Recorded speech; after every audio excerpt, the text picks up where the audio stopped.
Hey there, welcome to Factually. I'm Adam Conover. Thank you so much for joining me on the show again. You know, there is a seismic event happening in American labor right now, because right now, as I speak, thousands of Amazon warehouse workers are on strike. And they are on strike because Amazon refuses to negotiate with them over anything at all. They are not even showing up at the negotiating table. So those workers are, for the first time ever, taken to the streets, refusing to work, marching with picket signs for better wages and working conditions and their fundamental rights as workers. This is incredibly inspiring, and it is a big fucking deal that has been a long time coming. It all started in 2022 when workers at Amazon's Staten Island warehouse successfully unionized for the first time ever. And, you know, it's hard to overstate how impossible it was to believe that this would ever happen, because Amazon is the second largest employer in America, and its warehouses are known for their invasive and abusive working conditions. They churn through workers at an incredible rate, they surveil their movements, and Amazon knows that their conditions are awful, and so as a result, they spend millions every year on anti-union consultants to stop their workers from organizing. And here's the craziest part. This drive at Amazon's Staten Island warehouse didn't start with one of America's big entrenched unions that had a lot of money and resources. No, it started with just a couple of workers who decided to try to form a union on their own. Christopher Smalls and Derek Palmer had seen the insanity of Amazon's automated systems, firing workers and denying benefits without cause, and the insane stress it put on workers like them during the pandemic. So Chris Smalls decided to lead a walkout. But Amazon fired him for doing so. And so they decided to try to start a union on their own, the old-fashioned way, just by talking to other workers one-on-one and trying to win an election. But as they did that, Amazon waged a major campaign against them, harassing their fellow employees with texts and forcing them to attend anti-union meetings. And yet, despite all of that, despite the entire resources of a $1 trillion corporation being leveled against them, in the spring of 2022, Chris and Derek and their colleagues won. They won a union election and won the very first union ever at an Amazon warehouse. It was one of the most inspiring stories in all of labor history, to be quite honest. And here's my favorite part. It turns out that the entire time they were waging this campaign, there was a documentary crew following them, embedded with them, filming every moment of it. And that documentary crew has made a film about it called Union. I have seen this documentary, and it is utterly fantastic. It is one of the best representations you could ever hope to see about how average people working together can beat a $1 trillion corporation headed by a big bald guy who wants to go to space, all right? It is an absolutely incredible film. Everybody who has seen it loves it. But you know what? Because everyone in Hollywood is afraid of Amazon, this movie has yet to find a distributor or land on a streaming service. That's despite the fact that it should be a total slam dunk, because it is a film with exclusive access to a story everybody knows, with incredible characters, an awesome, successful twist ending. It is an absolutely perfect film, and yet they cannot get it distributed because Hollywood is terrified of Amazon. What a fucking embarrassment. But the filmmakers, just like Amazon Labor Union themselves, are not taking this lying down. Instead, they have promoted the film via an independent theatrical run, and they have self-released it on their own website. And people have come out of the woodwork to support it. In fact, the film was just shortlisted for an Academy Award. So this film about the little guy beating the big corporation is itself a little guy that is beating the big corporations. It is an incredibly inspiring story, and on the show today, I have the two directors of this film here to tell us about the labor struggle and about their process making the film and self-releasing it. I am so thrilled for you to hear this interview. But before we get to it, I just want to remind you that you can support this show on Patreon. If you like all these conversations we have about punching back at capitalism, about independent media, this is independent media that you're watching right now, well, then I hope you can support us. Head to patreon.com/Adam Conover. $5 a month gets you every episode of this show ad-free. We also have an awesome online community that I'd love to have you join. patreon.com/Adam Conover. And just a reminder, if you like stand-up comedy, I am on the road. January 10th through 12th, I will be in Dallas, Texas. January 23rd to 25th, I'll be in Toronto, Canada. And then in February, I'll be in Omaha, Minnesota, Chicago, Boston, and a bunch of other cities after that. Head to adamconover.net for all those tickets and tour dates. I would love to come see you and talk about unionization and workers' rights on the road. All right, now let's get to this week's episode. My guests today are Stephen Maing and Brett Story. They are the directors of the incredible Oscar shortlisted documentary Union. I know you're going to love this conversation. Let's take it away with Brett and Stephen. Stephen and Brett, thank you so much for being on the show. Thanks, Adam. We're so happy to be here. Yeah, thank you for having us. So I'm so excited to talk about your film Union. I have seen it. I hosted a screening in Los Angeles. It's one of the best films I've seen this year. It's absolutely fantastic. But before we get into that, we need to talk about the breaking news of the day, which is that Amazon workers who are unionized under the Teamsters have gone on strike for the first time as of literally today, Thursday, December 19th. And Steve, you were out there filming with them today, I understand. Would you just tell me a little bit about what you saw, why they're on strike, and what the scene is like out there? Yeah, sure.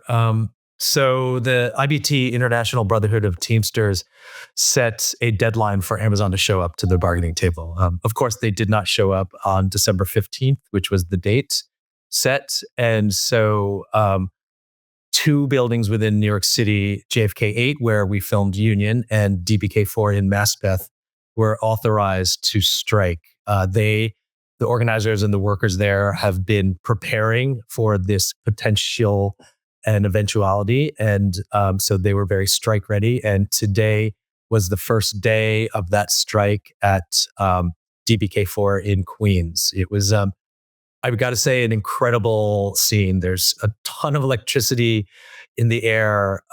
Media is swarming the place. And it feels as big as almost when the Amazon Labor Union won their victory back in 2022. But yet this is the very beginning of a new phase, a new chapter in the organizing. So I think there's a lot of interesting developments to come. Already, one thing I just want to mention is that there was a consent decree issued that the NYPD was sort of on notice to make sure that an event like was seen in Union, where the NYPD arrests Chris and some of his fellow organizers, doesn't happen again. Right. They literally, Chris Smalls and the other original organizers at the Amazon warehouse in Staten Island were arrested by the NYPD, but now they're under a consent decree, so they can't do that again. Is that what you said? Yeah. So there's observers coming from the AG's office, and what, lo and behold, wound up happening was NYPD flexed, and Anthony Rosario, one of the lead Amazon Teamsters division organizers, was arrested as he was trying to escort an Amazon worker to the sign-up table because he wanted to get registered. And so it was kind of like an unbelievable moment. On top of that, they eventually released Anthony, and he returned with a hero's welcome. And it was incredible to watch because, it was a classic example of how employers really organize themselves. They're the best organizers. And it really, it just catalyzed so much energy at that moment. So it's really something to watch. So these workers are on strike because Amazon refuses to negotiate with them at all. I mean, when the Writers Guild went on strike in 2023, it was because we were in negotiations and the company had refused to bargain on most of our proposals, but they at least sat across the table from us and said no. In this case, Amazon isn't even showing up to talk to the workers. Is that correct? Yeah, that's right. It's been 2.5 years since the Amazon Labor Union won this historic victory everyone said was impossible. And that was the victory in which they organized to become a union in the first place, right? That's right. Yeah. And they won a majority of the 8,300 worker warehouse in Staten Island. And Amazon, as a result, was obligated to negotiate new terms for a contract. And it hasn't happened. And let's go back to that initial victory then, because that is what your film Union was about. Set the scene a little bit for the beginning of that organizing struggle. What caused those workers to try to form a union in the first place, and what made it so difficult? You described this as a historic victory that nobody thought was possible. What was so impossible about it? Yeah, I mean, the first thing to say is that Amazon has existed as a company for over 20 years and it's never been unionized before, right? And most labor organizers would say that it's unorganizable for various reasons. It's got a ton of money. It has all these captive audience meetings in which it hires people to disseminate misinformation about unions. And mostly it's got this incredibly high turnover rate. So you don't have workers that are on the job for years and years and years. You have people cycling through. So rewind to early months of the pandemic in 2020, and a worker named Chris Smalls, led a walkout at his work site at JFK 8 to protest the company's lack of COVID precautions. I mean, we're all paying attention in the early days of the pandemic to the plight of essential workers who are still on the job and as a result are getting sick. Some of them are dying. That's happening at this warehouse in Staten Island, New York. And so Chris leads a walkout and then is immediately fired by the company. So that's the company's mistake number one. Because it just makes why was that such a mistake? Because, Amazon's a dictatorial company that really exerts a lot of control over its workers. It would make sense. You let a walkout. Sure, you're fired. I think a lot of bosses would do the same thing. So how did that blow up in their faces? Well, in two ways. One, it pissed Chris off. So Chris wanted to keep fighting. But secondly, he let a walkout on behalf of his coworkers. The workers at the site have, on the one hand, an employer that's not even giving them basic safety precautions. And on the other hand, a coworker who will sacrifice his job in order to show solidarity with them. So it really kind of galvanized this workplace around Chris. And he started an organization called the Congress for Essential Workers, a group of other Amazon workers that started leading protests at Bezos's various mansions around the country. And then the second really notable thing that happened is that there was an attempt to unionize a warehouse in Bessemer, Alabama. And it was a very high profile attempt. The election was in early spring of 2021, and tons of money, lots of politicians. And unfortunately, that resulted in a failure. And instead of being defeated by that failure, Chris and his coworkers that he was organizing with in New York decided that they were going to, try their own version of unionizing the workplace without the support of a big national union. And so we were already working with them on the ground. We decided to start filming. I remember that campaign in Bessemer, and there was a lot of controversy over Amazon, I believe, putting a mailbox where people could deposit their ballots and trying to incline people to vote no. And that was a very high-profile failure, and it was sort of taken as, oh, this is proof that Amazon is ununionizable because this was the best effort ever made by a big, well-known, established labor union, and it failed. But Chris took the opposite lesson from it and said, oh, well, it got close. We could maybe do the same thing. Maybe we could win. And so tell me how you guys got involved filming with them. Because let me fast forward a little bit. The fact that Chris and his colleagues were able to unionize Amazon, a while later was the biggest story in labor. When I found out, hold on a second, there was a camera crew filming that story the entire time from the beginning, I was like gobsmacked. I was like, I want to do something about this in my own capacity as like a, documentarian comedian who cares about this shit. Oh my God, but you guys were there from the beginning. That is such a striking gold as a documentary crew, right? To cover this big, incredible story from the beginning that has a surprising ending. So how did you get involved, and did you have an inkling in your mind, oh my God, this is going to be a big deal when you first started filming with them? I mean, we thought it was going to be a big deal, but not in the way that it actually was. We have these fantastic producers, Samantha Curley and Mars Barone, and they had contacted Chris in 2020 as early as, these first couple of months when he was leading protests. and we're, talked to him right away about the possibility of making a film. One of the reasons Chris was in the news in those early days is that there had been this leaked memo. Maybe folks remember this, in which like all these big Amazon executives were at a table and said like, "Oh, great, let's make Chris Smalls the face of this movement. We don't need to worry about this guy. He's quote unquote not smart or articulate." So that got picked up in the news, pissed Chris off even more.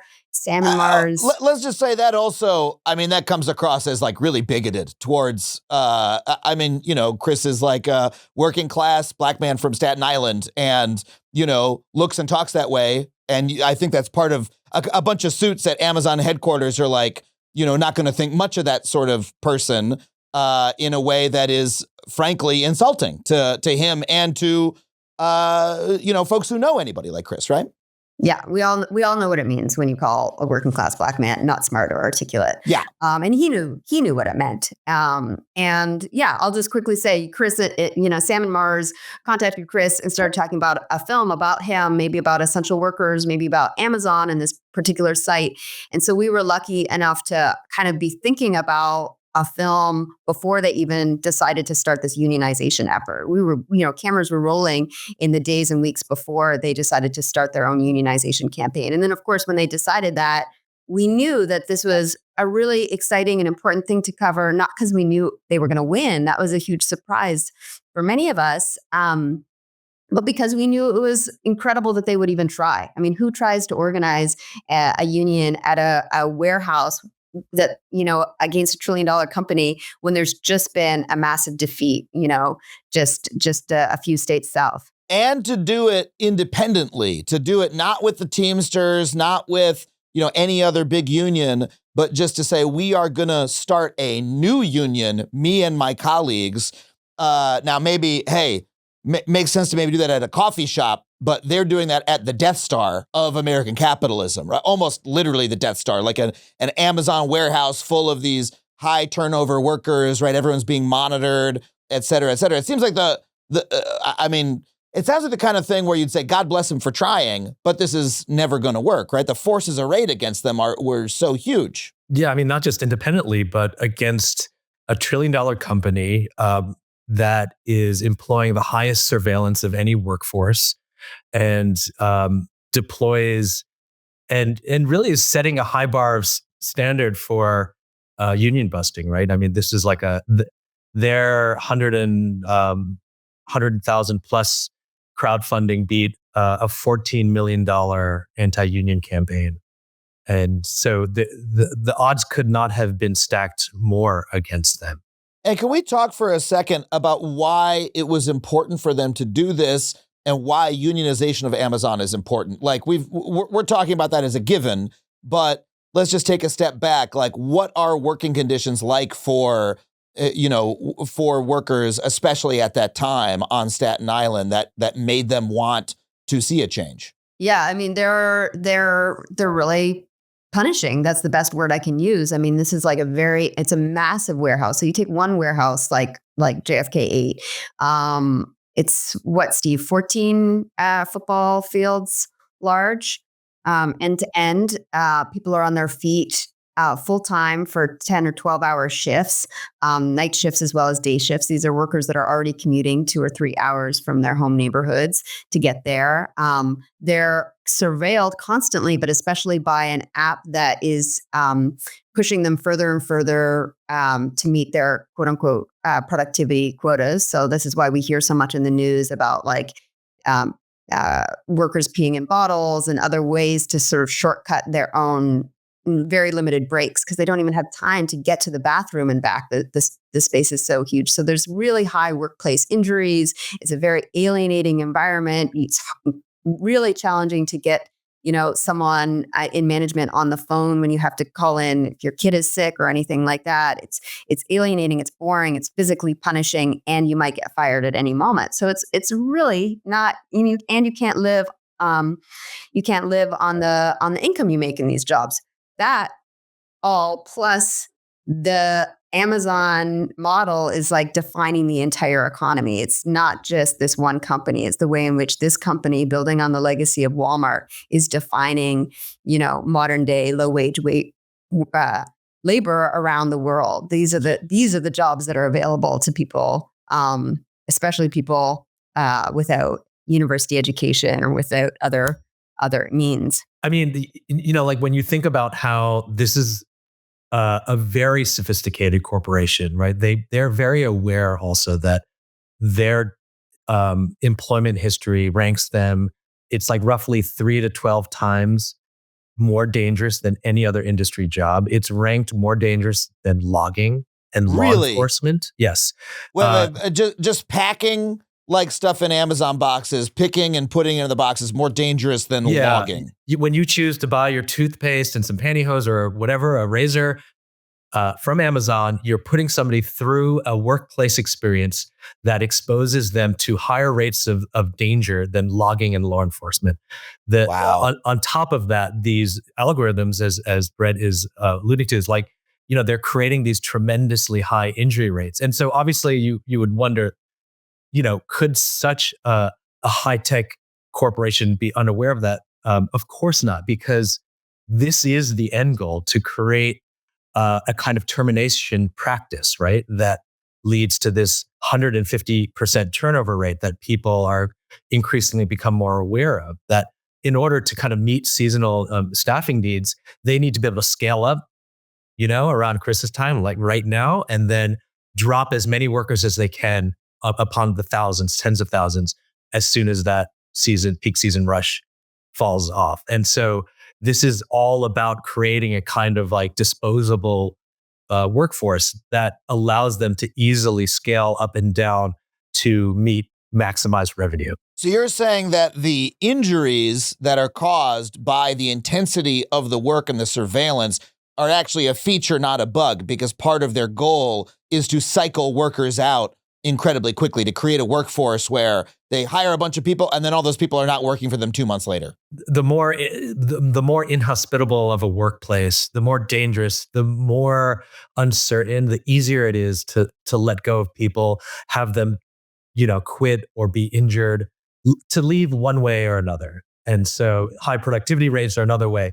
You want to get rid of a bunch of workers? Well, you ramp up the productivity for that day, the goal, and then all of a sudden you have ways of creating disciplinary actions against workers that you want to drop off. I got a question for you folks. How are you ringing in the new year? Well, how about you ring it in with Twisted Tea, a refreshing hard iced tea made with real brewed tea and 5% alcohol. Full of flavor and made with real brewed tea, Twisted Tea is great for a celebration of any size, whether it's a teeny tiny or a great big bash. Whether you're hanging out in the backyard with friends or keeping it turned up all night long, Twisted Tea always goes down smooth. It is the perfect beverage to keep the good times going all year long. I don't care if you're hanging out at a friend's house, catching a game at the stadium or at a bar, or just seeing where the day takes you, rolling around town. Guess what? Twisted Tea is going to be there to turn your day up a notch and make a good time a great time. So tell you what, why don't you listen to this ad and grab a refreshing Twisted Tea today and keep it twisted. Okay, so you're creating a vivid portrait both of why these workers need help and need a voice in their workplace, but also how hard it is to organize them. I mean, look, new industries have cropped up in America, constantly, and it's always been the job of the labor movement to organize them, but this is like specific. Amazon almost seems specifically structured to make it hard to organize these workers. You're talking about people who are commuting many hours to go into a workplace that is basically almost a prison of sorts that you clock in and out of, where you're surveilled constantly. Your movements are tracked, and where you clearly can't advocate to the people inside the warehouse. You don't have that opportunity. When they're entering and leaving, they're dead tired. So what strategies did Chris and his colleagues use to organize it? I mean, you capture it vividly in the film, but just give us a little taste of it. Yeah, maybe I'll offer a couple and Steve can say some more. But just on that note, I mean, the other part of this, disposability model is that it plays into this story that Amazon then tells its own workers, which is also, defeats people's interest in organizing. The company says to these workers, don't worry about forming a union, don't worry about your long-term job, prospects or well-being, because you're only here for a short time. This is a stepping stone for you. This is not a career. You don't have to feel good about this labor. You are on your way to becoming your own self-made entrepreneur, just like Jeff Bezos. And this is just, like one step along the way. And I think that that's important to say because, when Chris and the other folks that we feature in our film set up a makeshift tent beside the bus stop, which is the one place that they're sort of legally allowed to set up. The bus stop is public property.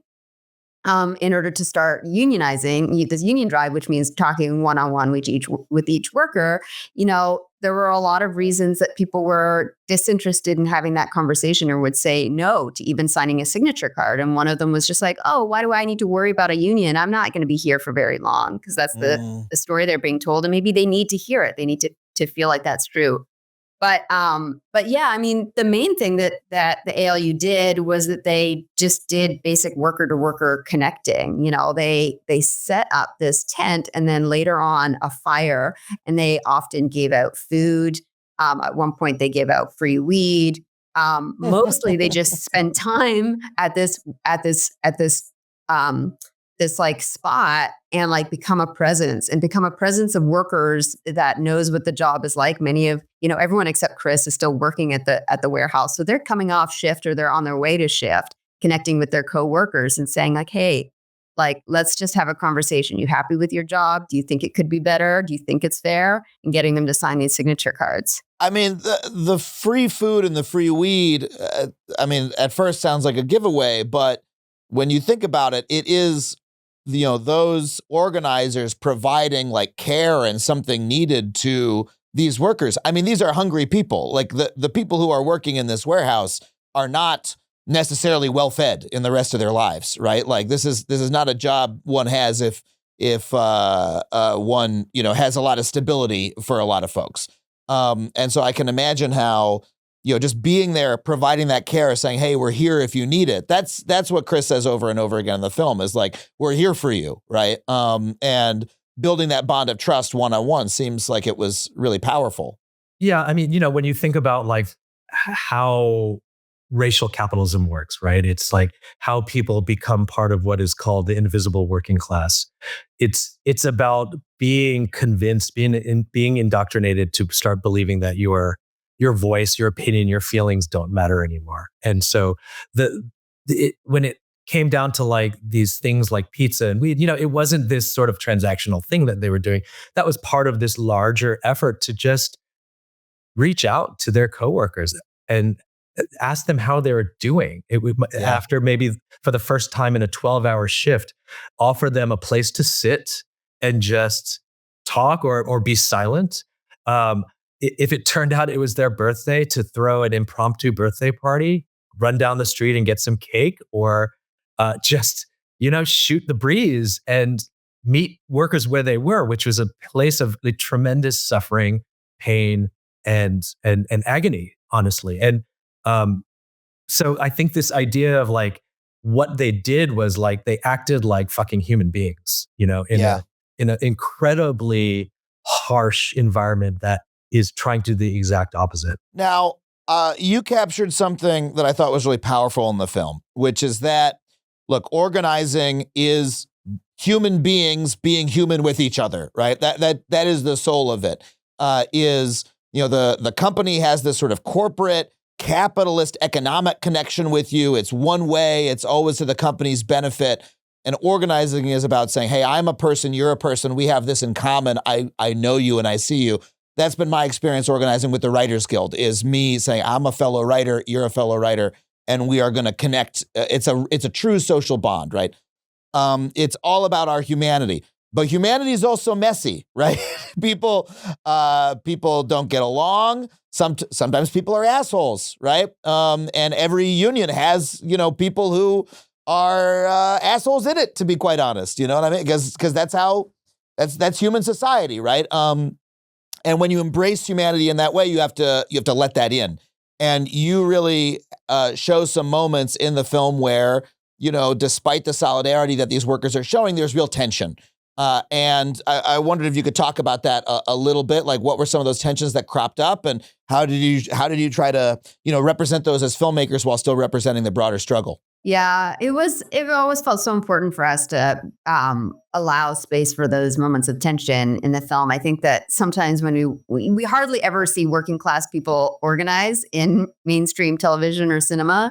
And when we do, it's always pretty romantic, right? There's this fantasy of a charismatic leader who just is like perfect and has done the whole thing, or a group of people that have bonded together through tragedy and get along constantly. And I think, real life organizing is an exercise, a weird experiment in group dynamics, in like trying to learn together how to do something collectively when everything else in our society tells us we have to do everything individually. We have to be in competition. We succeed or fail in relation to others. We win or lose various, struggles. So it was like really important to us. That was the heart of the film, was to think about, this is a group of people that's learning to be organizers, labor organizers in real time, in a moment in history in which union density is at its lowest, where maybe their parents weren't even part of unions, where we've all drunk the post-Reagan Kool-Aid that unions are bad or corrupt. And look at them, they're doing it, and they're learning how to do it together. And that's really hard. And it's really tense. And there's real differences among these people: gender differences, racial differences, and class differences. One of the dynamics that we capture in the film is the fact that a number of SALTs join the effort. So a SALT, of course, is a person who takes a job at a given workplace in order to become an organizer, in order to organize it. They're salting the building. And so a lot of the SALTs come from a different racial or class background than some of the worker organizers. So they have just different life experiences. And what we witnessed watching this amazing struggle was that those tensions played out when things were at their hardest. And that's sort of like what class and race really do, is they disorganize us. So it was really important to watch people, who weren't assholes. Actually, they're just complex, real human beings that have egos and get hurt like the rest of us. You especially get hurt by people that you think of as your family, which is sometimes what your co-organizers feel like they are to you. Well, that's what an asshole is. I want to be clear. An asshole is someone who is a human who had their feelings hurt and had a natural reaction. But, to you relationally, they become an asshole, and you become an asshole to them. And you are not able to see eye to eye. And that's something that just happens in when you get groups of people together, right? You have these conflicts. And, there are folks you profile who are on board with the union effort. And then by the end, a couple of them are saying, well, I'm actually voting against it, even though I was there at the beginning, because those interpersonal connections, get a little fraught, right? I thought that was a fascinating thing to show, because, you would imagine that your impetus as a filmmaker would be to just show the rosy story and show the victory, and not the messiness of it. And I really think it's to your credit that you really show us how difficult this is. Well, it's like such an interesting frame to like look at it through the lens of like, what is an asshole? Because it's really like, when do we feel vulnerable around other people, and what makes us feel vulnerable, and how does that make us act and behave as a result? And so I think when you think of like how fast paced the campaign was, how much union busting was being thrown at them, it's not surprising to imagine that this idea of like feeling like in the heat of the moment, you are putting all of your future and prosperity and livelihood in the hands of this fellow co-organizer. And that feels like that can feel very vulnerable. Whereas in fact, I think there's nobody who could ever attest to an organizing community or environment that didn't actually encounter these really hard and inconvenient truths about where the fissures and weaknesses might lie in a group that require like solidarity as this generic idea, but beyond, like on a deeper level, this idea of like time spent to talk through the things that bind you, because the container that they are trying to actually activate and bring to life, this idea of what a union is a space that is tasked with holding so many different kinds of ideologies, so many different demographics, differences of class and race and generational experience. And so for us as like a film team, being on the ground, it was like 300 days of, spending time with them very intimately. Like the thought of like a clean narrative in this film would have utterly defied the truth that we saw, which is that organizing is hard. The reality of that is that you are going to encounter moments that are going to feel existentially challenging. And yet, if in fact you can get to the other side, there will be this kind of like binding and bonding experience that becomes unbreakable over time. And I think that was the most inspiring thing that, despite as hard and as things got, even as messy as things got, this group proved that there's something that was seated, that was meaningful, that everybody cared about above themselves. That is really beautiful. I want to talk about your relationship with your subjects, because you said you spent 300 days. You were in that tent, right, with your cameras. You are up close and personal with these folks. You're in the car with them. You're on Zoom meetings. Talk to me about how close you became with the folks who you were documenting. And, what is it like being there, documenting something so emotional, so personal to people in a vulnerable situation, and you are there pointing a camera at it, right? And say, I'm going to make a piece of media about this. How do you balance that human connection that you felt with those subjects versus your identity as a filmmaker, as someone documenting it? I mean, I'll just start. I think that there's a very challenging contradiction between observational cinema and sort of the ethics of representing people in moments of high vulnerability, right? That we both, the highest, like most effective kind of bar of nonfiction cinema captures people at their most raw and honest, and yet it is a moment that requires a tremendous amount of trust to understand how much we are allowed and responsible to disclude or include in a film. But yeah, I mean, it was a lot of time, and it was a very unique, up close view of all of these myriad relationships, tremendous amount of very hard personal narratives that would be shared, that we also understood were not necessarily part of this film, even that were not something that the film could responsibly actually reveal or expose about certain people. And it was, I think, like a real process in kind of like, renewing this idea of like documentary access, right? So like making sure week by week, day by day, that we were honoring and being transparent about what our sort of thoughts, ideas, goals were, and also honoring the feelings of people as they were going through the hardest experience of their adult lives. Yeah, there's something, there's ways in which the filmmaker subject relationship is an odd one, because it's like there's ways in which it resembles friendship. At its best, it can look like friendship, but it's like, working with, on a campaign with comrades. It can look like friendship, it can feel like friendship, but it's also different than friendship. And it's really important to understand that, or else you will accidentally break each other's hearts. And in our case, I think it was always important for us to like be very clear, as Steve said, that we are making this film in solidarity with this group of people, because we feel like we are included in the stakes of this struggle. Like, we are interested in living in a more liberated world. We're interested in workers having dignity and rights and healthcare. I live in Canada, and our postal workers have just been ordered back to work after, almost a month on strike. I have maternity leave because the last time the postal workers went on strike 40 years ago, they won parental leave. So we're indebted. We're either workers or we're indebted to workers for so many things. So we're making this film in solidarity, which means that we have feel the real sense of the stakes of their struggle, but we're also on the other side of the camera. So we have a responsibility to be really smart and careful with what we're doing with the power of narrative when it's going out in the public realm.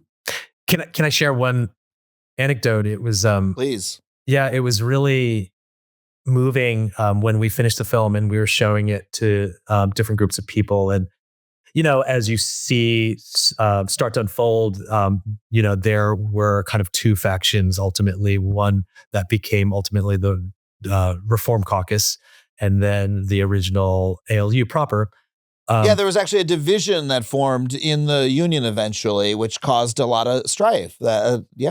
Yeah. And, sort of like on the table was this idea of, people having some strategic differences with or criticisms of Chris and decisions that were being made. And at the same time, like the organizing was so fast paced and Amazon threw so much at them that I think it was very surprising and maybe hard for anyone to ever understand that as hard and as the differences were, there was still something that bound all of them together. So that flash forward to when we were screening the film and Chris was watching this scene where Maddie, one of the Salts, is debating with Nat, the unhoused worker, on this idea of like how far Chris could take this really. And Maddie defends Chris and actually says, no, like, I believe in him. I believe he can do this.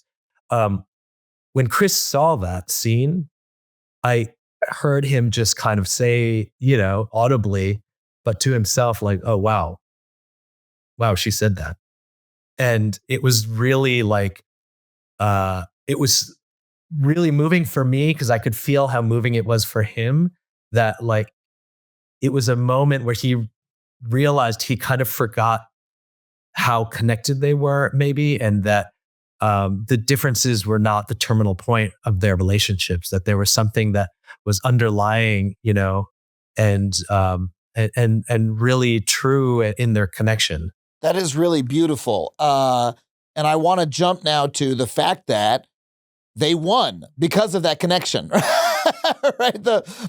These workers, like you capture in this film, the moment that they win their election after everything that Amazon threw at them.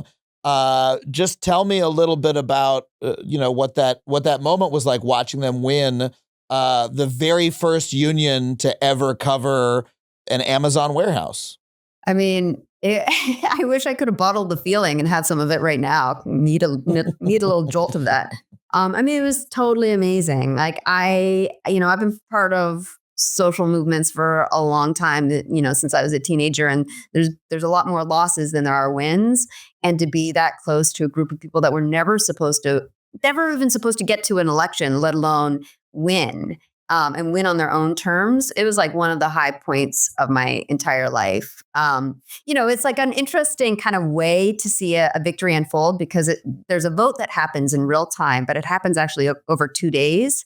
And so it's behind, it's in the offices of the National Labor Relations Board in downtown Brooklyn, and you can live stream it, and it's sort of like one by one the ballots are counted. So if you're using your own little checker, as many of the organizers were, and we were, everyone who was watching, you're starting to see the numbers roll in, and you're wondering if they're going to track. Oh, there's more yeses than nos. There's more yeses than nos. But you have to wait till the second day.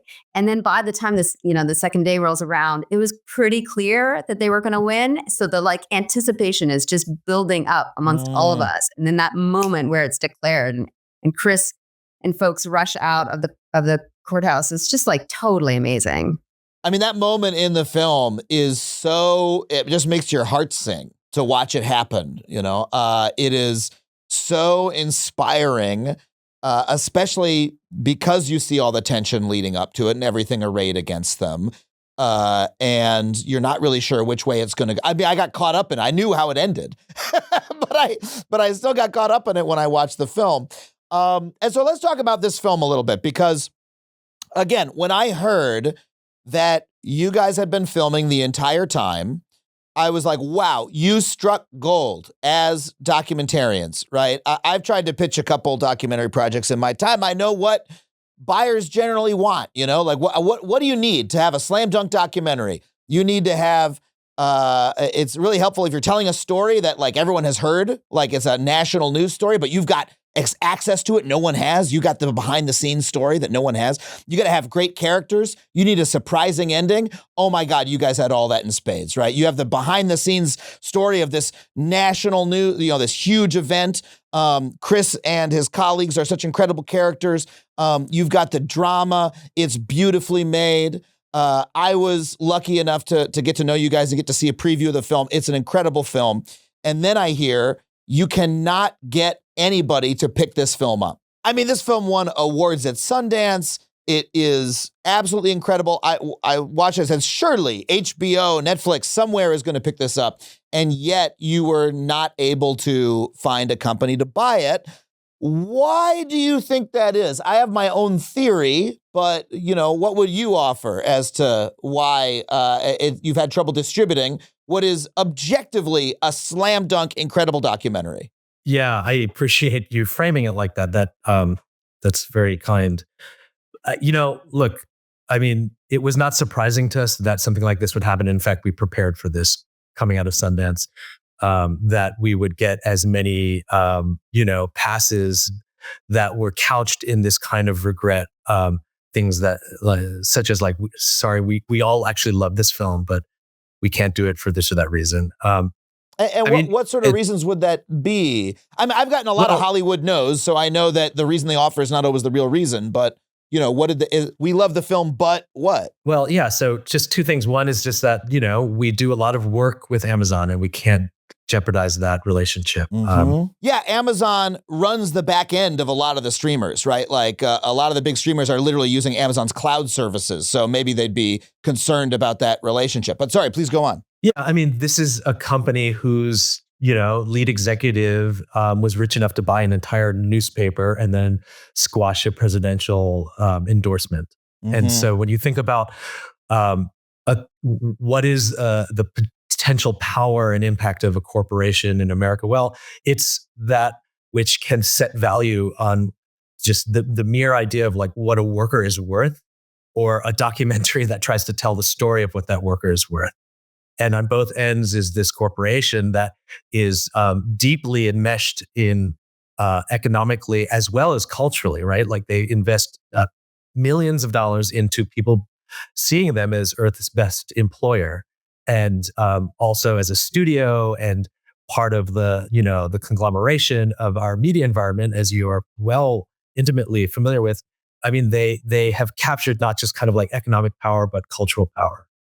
And so I think that that's a little bit of the alarming thing. It harkens back to like work I did in mainland China about censorship and citizen journalists. And like the thing they would say is that the reason the Chinese government is successful is because of the culture of self-censorship that they have succeeded at.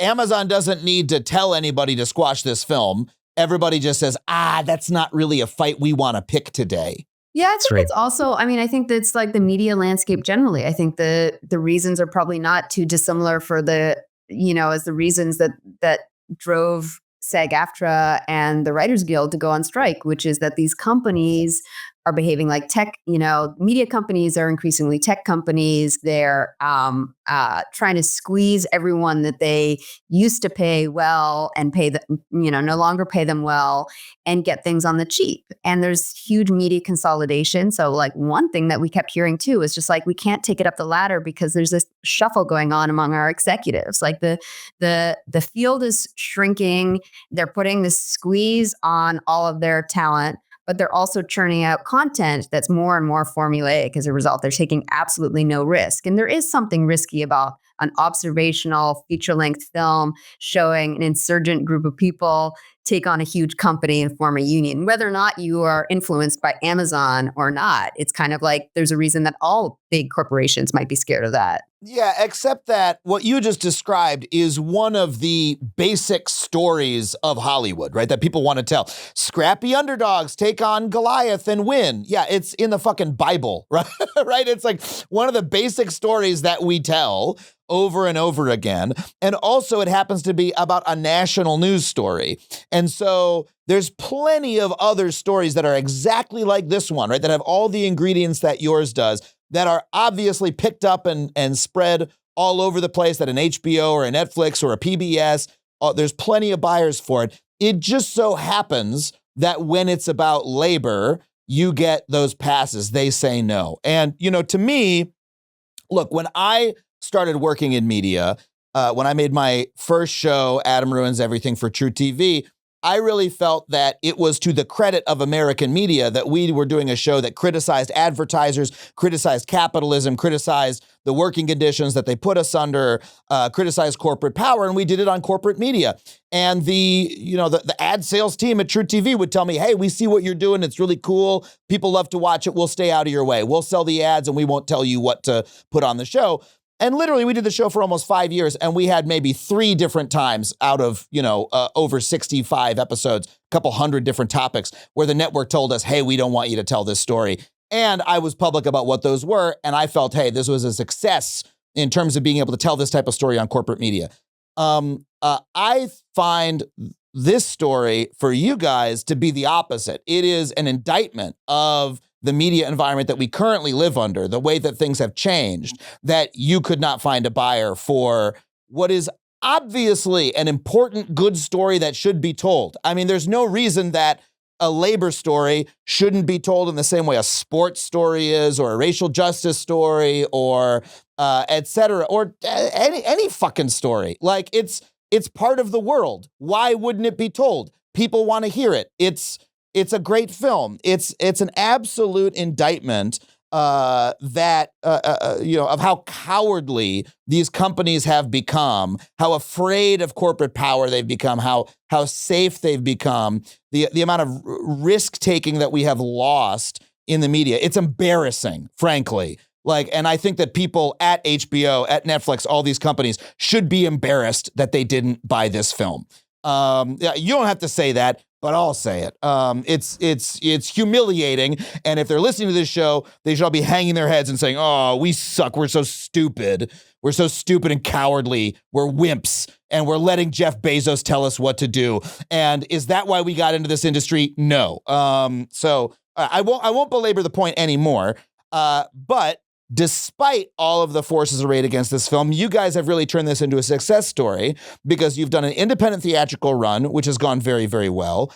And you were just shortlisted for an Academy Award by your colleagues. The documentarians in the Academy have voted to shortlist your film for an Academy Award, which is the first step to a nomination, despite the fact that it's very difficult to see the film because it hasn't been distributed. So tell me a little bit about what you did in response to this blackballing that you received from the industry in order to get the story out there, and how have you managed to turn it into a success? I mean, the first thing we did was we reached out to workers, organizers, local unions, and started the conversation, like, how can we collaborate with you to get this film out and to create we've been calling kind of like a worker screening series. So we're basically trying to offer at low or no cost the film so that workers in any industry, but of course Amazon, can gain access to it. And then we platformed it ourselves. I mean, if this idea that it was not going to be distributed is one that I think, as our documentary community tussles with, we have to remind ourselves that we're the ones who set sort of the value and the success of the products of our creation, not corporations. So we were able to do our own theatrical. I think we were like one of the highest grossing independent films on opening weekend,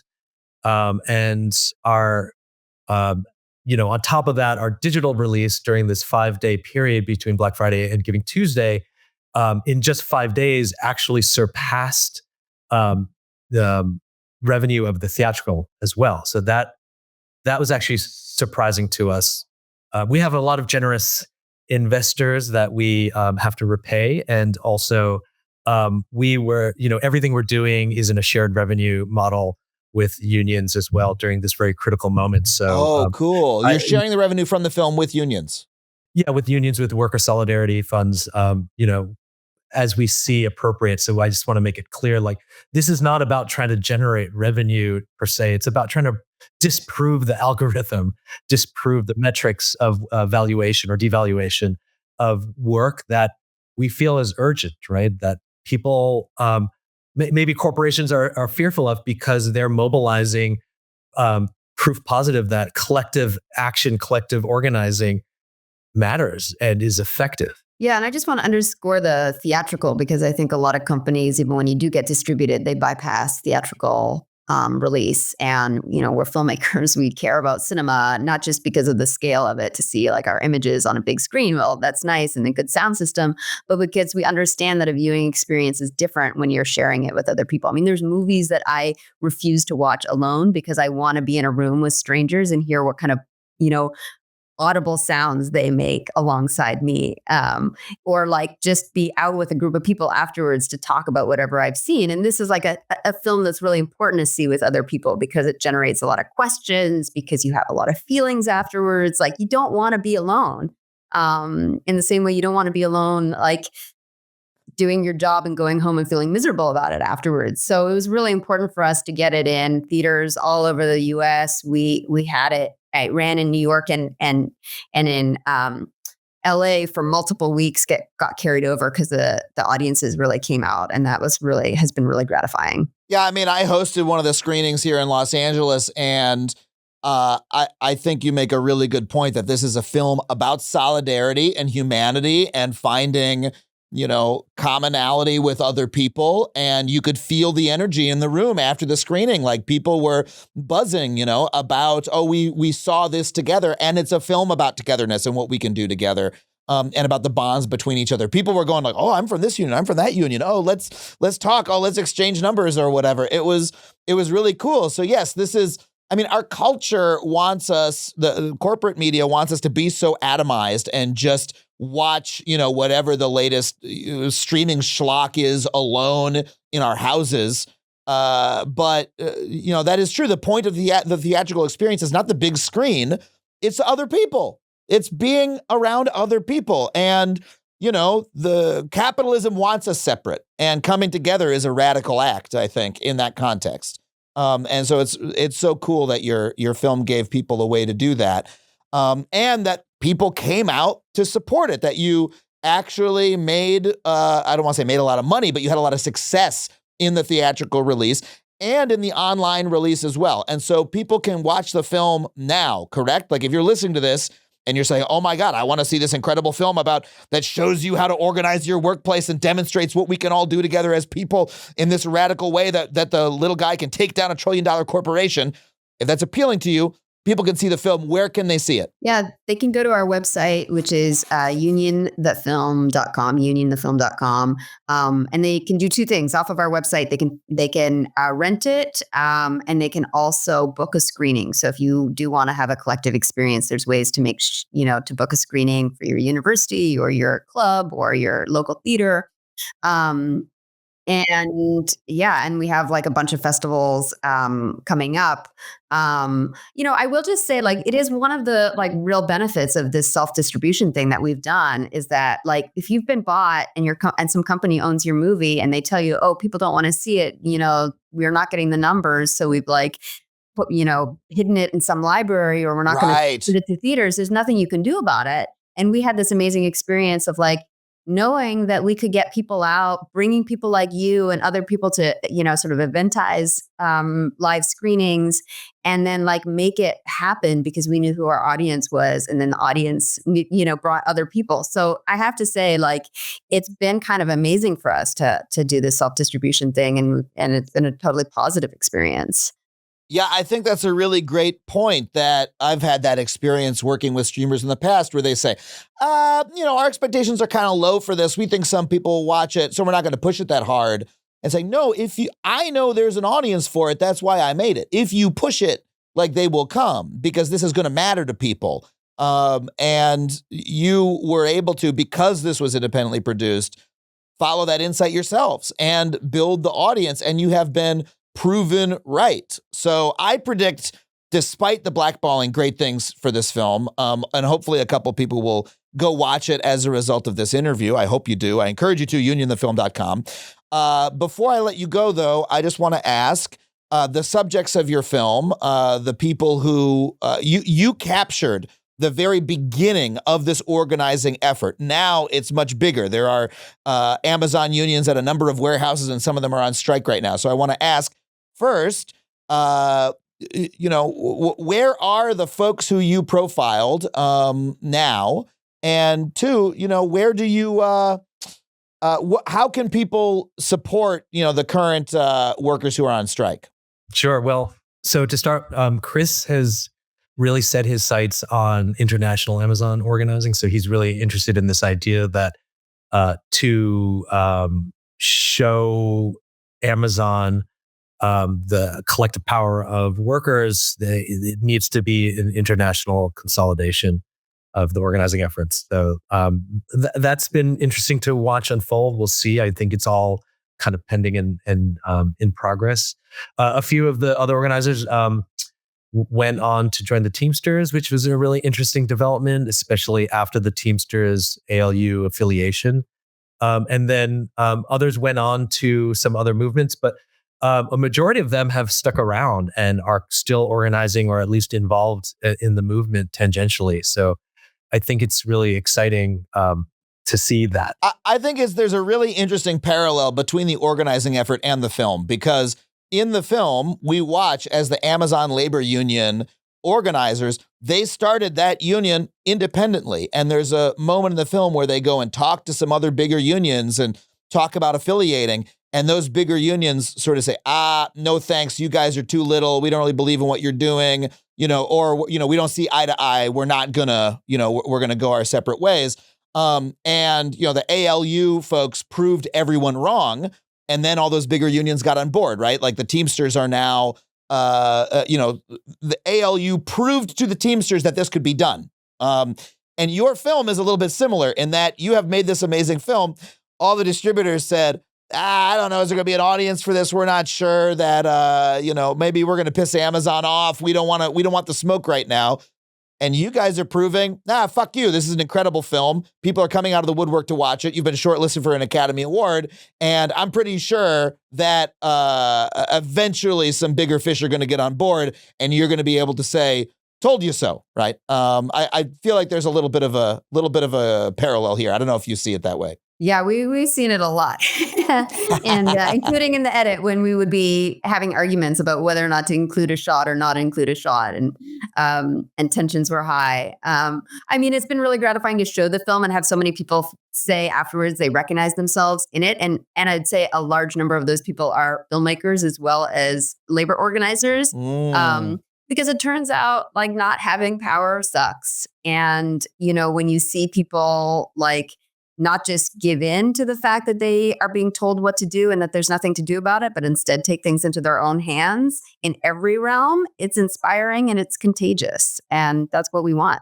Yeah, when you think about like the kind of organizing term that gets thrown around a lot, the stress test of a particular strategy or plan, the ALU kind of put themselves through their own sort of stress test in terms of like proving like, is this kind of like a grassroots movement that could scale up successfully? And so we're seeing the beginnings of that. I'll just want to note and put out into the ether that now the onus is also on the Teamsters and this idea that can a large established legacy union understand on the deepest level how important it is to recognize and empower grassroots movement leaders? Or will they conduct themselves like a typical legacy patriarchal union and bulldoze the kind of the genius and beauty of what they have started to absorb? And I think that that's really starting to play out. So, the fact that like Sean O'Brien would show up at the RNC, like, I don't know, there are a lot of like beguiling moves that we need to kind of track, because there is a certain conservatism that creeps in and actually is a disempowering force within the labor movement itself. But yeah, I think this idea like about the mirroring of the film and its trajectory and its course, like, our stress test was like, can we get through this like incredibly high stakes process and create a film that would have utility and meaning and rise to the occasion of like the complexity that we witnessed.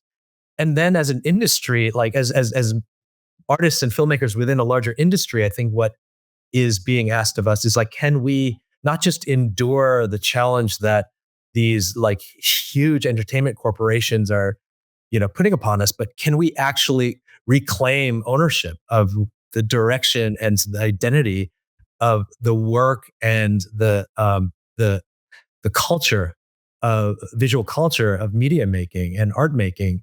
Because it comes down to this classic idea that applies to both what unfolded in front of the camera and behind, that like alienation in capitalism is about fundamentally trying to dislocate people from the value and the product and the beauty of what they can create and who they are, and get people to forget that. That is such a beautiful connection that, as someone who I do a lot of my work in corporate media, you eventually end up internalizing the incentives and the pressures of corporate media and thinking that that is what should be the most important, when, I got into this because I wanted to be a comedian and an artist, and I wanted to make the choices about what I made. And that's what the audience wants as well. The audience doesn't like, corporate bullshit. They want to see a real human story. And so it's always a challenge to return to that. And that is also the nature of work. Work is a human thing. We like to have the product of human labor and hold it in our hands, and we want work to have dignity. And so both you guys and the Amazon workers are fighting for the same thing, to have agency and connection and determination and dignity in your work, rather than have it be driven by these sort of like blind bullshit forces of capitalism. I love the connection that you made there. It's a beautiful one, and I think it really, really speaks to how powerful this film is. What a beautiful note to end us on. Thanks. Yes. That wasn't a question. And now let's all go to bed because we're so tired. All right. Well, then let me just end here. Steve, once again, you were on the picket line today. And we're now, you have been there from the very beginning of this unionization effort to, the point where these workers are on strike for the first time ever. So if folks want to support this effort, other than going to unionthefilm.com and renting your film, how can they support this effort that is ongoing at Amazon right now? I mean, they should follow Amazon Labor Union, Teamsters, Instagram account, the Teamsters Amazon, and the Teamsters. Follow those three sites on social media, and announcements about the unfolding strike actions. Not just limited to New York now, right? We're seeing Illinois, Georgia, California all start joining. And I think, let's wait and see, but probably some more. Thank you so much for coming on the show to tell us about it, to give us that perspective all the way from the beginning to end. If I can make one last pitch for this film to my audience for why you should watch it. About a month ago, we had Jamel Bowie on the show, the wonderful political writer, and he spoke really movingly about how we need more stories in America of what we can do with the power of solidarity. We have plenty of stories about what people can do alone, what the rugged individual does. That's been the American story, but that's a story that's sold to us by capitalism to separate us from each other and to think that we can do it all ourselves. The same way that Amazon is telling those workers, hey, you're an entrepreneur, don't worry about your working conditions, you're going to leave and you're going to be a billionaire one day. It's in many ways a lie, and that we need more stories about solidarity and what we can do when we are together, when we recognize each other's humanity and bind ourselves together regardless of our differences. And I have almost never seen a more vivid example of that story being told than in your film. You cannot come away from it anything other than inspired and fired up. And so I really hope people go check it out. Unionthefilm.com. $12 to rent? That's not bad to be inspired on that level. $12 or less. $12 or less. And if folks are working class and involved in a struggle themselves, there's a pay it forward feature, right? Where they can get it at a lower price, or I presume I can rent it at a higher price to help pay it forward for those folks as well, right? Sure, absolutely. Great. Well, please go do so. unionthefilm.com. Stephen and Brett, thank you so much for being here. Oh, it was so fun. And it was really just the honor of our lives to get to document this struggle. So we're so glad to share it with everybody. Thanks for having us on. So grateful for your support, Adam. This is awesome. Well, it was an honor to be able to speak with you about it, and I can't wait to see what you guys do next. Well, my God, thank you once again to Brett and Stephen for coming on the show. I know we said the URL a bunch of times, but if you want to watch their film, and I really hope you do, head to unionthefilm.com and you can rent it and watch it with a big group of people. Get some folks together and build some solidarity for this incredible movie. If you want to support this show and all of the conversations we bring you every single week, I hope you head to patreon.com/Adam Conover. $5 a month gets you every episode of the show ad-free. For $15 a month, I will read your name in the credits and put it in the credits of every single one of my video monologues. This week, I want to thank the Dusty Shredder Thortron, Samuel Montour, David Snowpeck, Eric Carlson, Scooty Chimkanuggy, Miss Me with the Fascism, Aaron Explosion, Robert Fuss, Game Grumps, Paul McCollum, Rick J. Nash, Birdie Coat, GD Celia, Howard, and Kevin. We got so many other folks I want to thank as well, but we're running out of time. If you want to join them, head to patreon.com/Adam Conover. And I thank all of you so much for your support. Of course, if you want to come see me do stand-up comedy, January 10th through 12th, I'll be in Dallas, Texas. January 23rd through 25th, I'll be in Toronto, Canada. After that, Omaha, Minnesota, Chicago, Boston, bunch of other cities after that. Head to adamconover.net for all those tickets and tour dates. I want to thank my producers, Sam Roudman and Tony Wilson, everybody here at HeadGum for making the show possible. Thank you so much for listening, and I'll see you next week with more Factually. That was a HeadGum podcast.